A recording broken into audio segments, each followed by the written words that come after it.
we set certain policies in order that it protects us from making mistakes.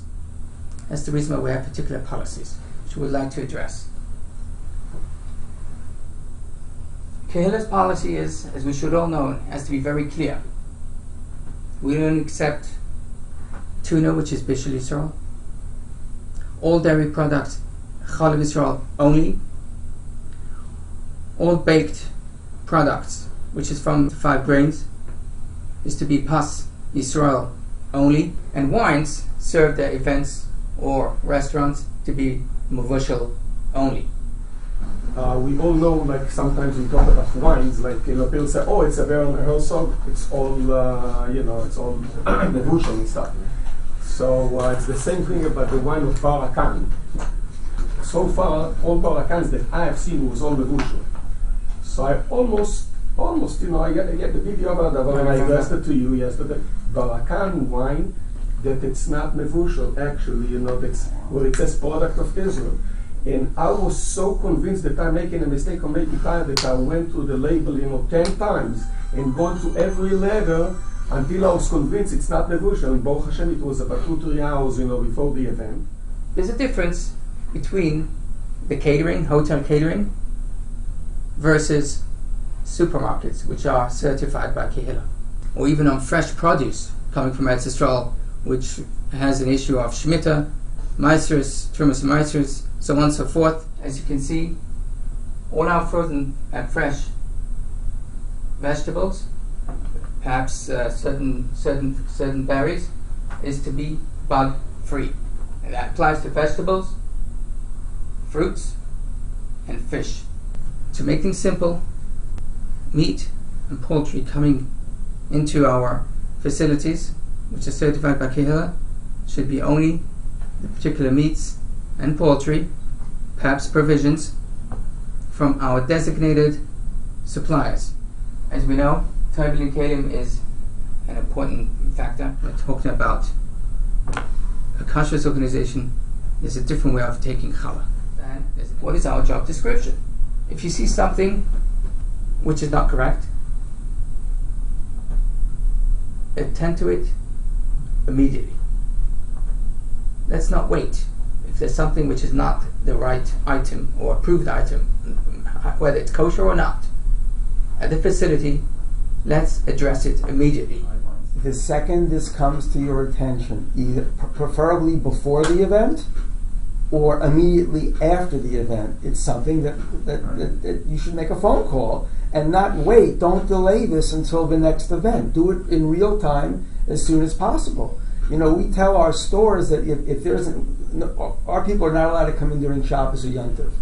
Right. If there's an emergency and the fire department was called and the manager of the building let the police in, or the fire department went in during Shabbos, we tell our stores, as soon as it's Motzi Shabbos and you found out about this, call the office, call me, call the kashrus administrator, let him know there was an accident today and they actually had to go in, so that when we start getting phone calls from people, we know right away in real time, yes, we know this event took place.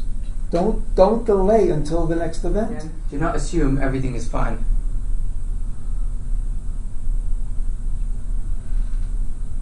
When we wake up in the morning, we eat breakfast. We don't say, well, I ate yesterday. Why do I have to start eating again the second time? Every morning is like a new day. So when we have an ingredient list, this is something which you can match and keep track and full control. And it doesn't take too long. And it's very highly recommended that Mashgiach is doing his hashgacha duties. Could help, but please, we have to remember, hashgacha is first prize. Think ahead and have what you call reasonable planning. To have these points of preparation, which is the role of a mashgiach, to be done in advance. So when we get to the busy hour where the mashgiach is needed, to assist, that's when you're available and you have a peace of mind to look and see that everything's running well. Because all those heavy working with the washing and so on and so forth, and checking inventory has been already done and resolved and clear, right in the beginning of the day when it was quiet. This is a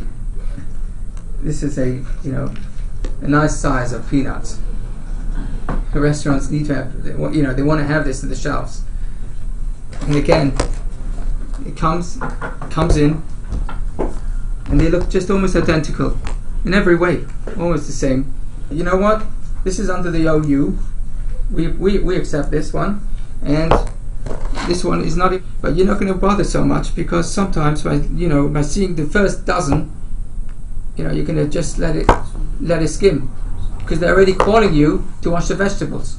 Practically speaking, the easiest thing for a Mashgiach to say when you don't know what to do, but you know it's not allowed, and you feel that you're getting this pressure, is you simply say the phrase, "I would really love to be able to help you out, but this does not within the Kehilla policy, so I'm going to have to say no." But always preface it by saying, "I really wish that I could help you out." No, but I think it's a lot easier for the Mashgiach not to have to deal with the caterer about these issues, to get into, we want to do this, we can't do this, we could do this. And they typically say, "Oh, we've been doing this for years." They're under pressure. That's what they always say. You're going to hear many times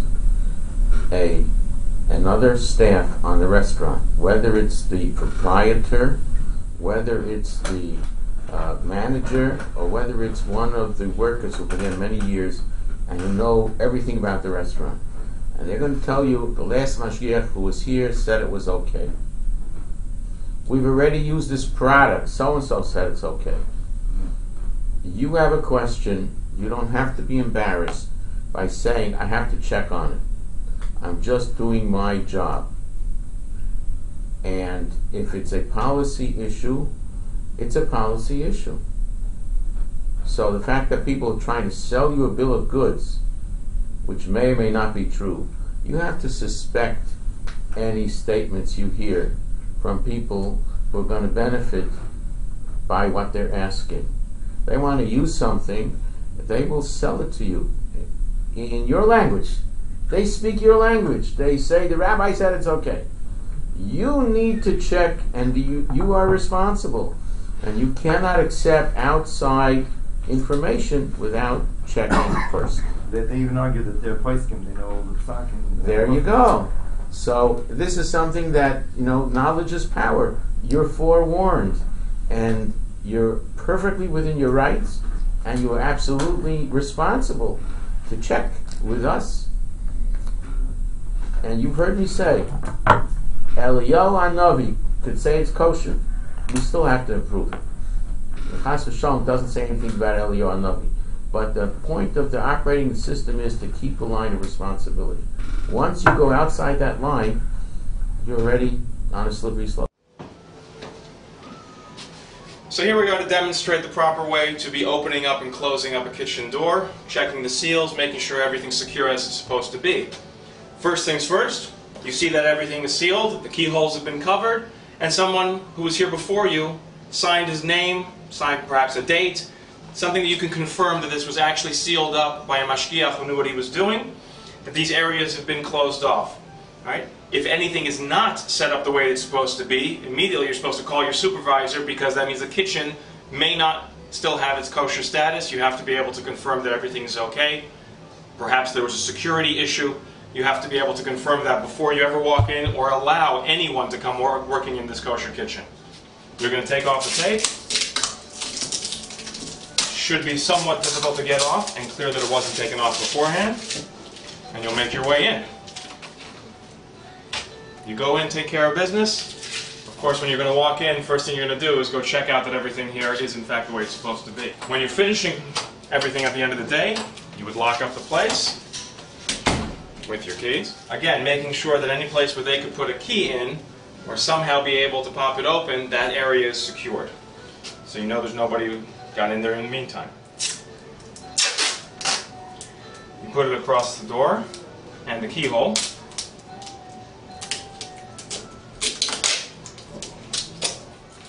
And then take out your marker and sign across. You can put your initials, you can put your name, You can put your name and the Hebrew date, everything in Hebrew preferably, so that you know it's only somebody such as yourself who is capable of doing it in that language actually sealed up. And that's what you do.